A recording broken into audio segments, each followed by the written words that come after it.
নমস্কার বন্ধুরা, মালা রান্না বান্নাতে সবাইকে স্বাগত।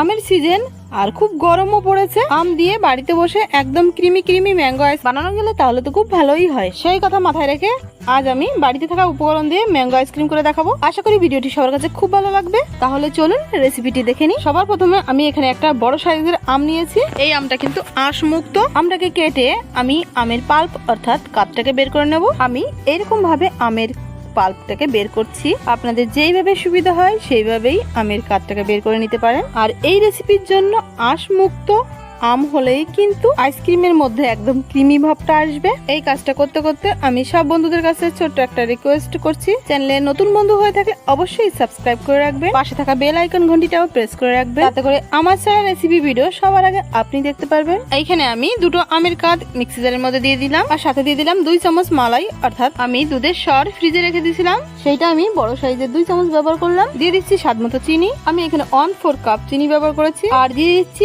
1/4 কাপ লিকুইড দুধ। এই দুধটা আগে থেকে জাল করে ঠান্ডা করে নেওয়া। ফ্লেভারের জন্য দিয়ে দিচ্ছি 1/4 টিস্পুন এলাচি পাউডার। 1 চুটকি লবণও ব্যবহার করছি আমি। উপকরণগুলি একসাথে গ্রাইন্ড করে আনতে হবে। আর এই তো একটা পেস্ট তৈরি হয়ে গেল। এই মিশ্রণটা যদি অতিরিক্ত গাঢ় মনে হয় সামান্য একটু দুধ দিয়ে এটা পাতলা করে নেবেন। আমার মিশ্রণটা কিন্তু পারফেক্ট ছিল, তার জন্য আমি আইসক্রিম মোল্ডে ঢেলে নিচ্ছি। আইসক্রিমের মোল্ডে আমার পুরোপুরি ঢালা হয়ে গেল। আর এই যে আমি কটা কাজু বাদাম নিয়েছি, এইগুলোকে আমি একটু কুটে নেব।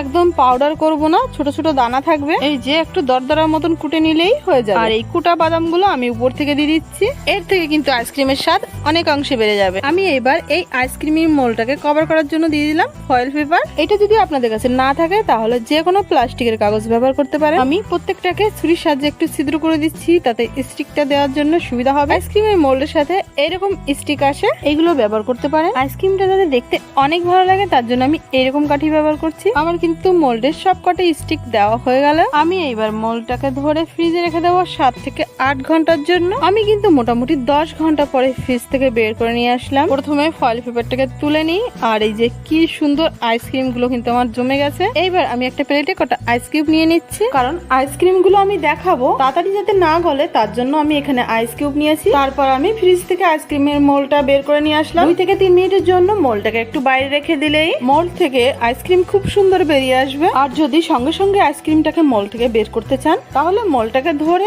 একটু জলে ডুবিয়ে নিলে কিন্তু আইসক্রিম খুব সহজে বেরিয়ে যায়। আর এখানে কিন্তু আমি সবগুলো আইসক্রিম বের করে নিয়েছি। আর বন্ধুরা দেখতেই পাচ্ছেন আমার আইসক্রিম গুলো কত সুন্দর হয়েছে। আমি একটা আইসক্রিম কামড় দিয়ে দেখাচ্ছি আমার আইসক্রিমটা কতটা ক্রিমি হয়েছে। তো এইরকম আইসক্রিম কিন্তু আমার মতন করে বাড়িতে খুব সহজে বানিয়ে নিতে পারেন এবং পুরো পরিবার মিলে আইসক্রিম একসাথে বসে মজা করে খেতে পারবেন। সব থেকে মজার বিষয়, আমি বাড়িতে থাকা উপকরণ দিয়েই আইসক্রিম করে দেখালাম। আবারও মনে করে দিতে চাই, মালার রান্নাবান্নাকে সাবস্ক্রাইব করতে ভুলবেন না। খুব ভালো থাকবেন, সুস্থ থাকবেন।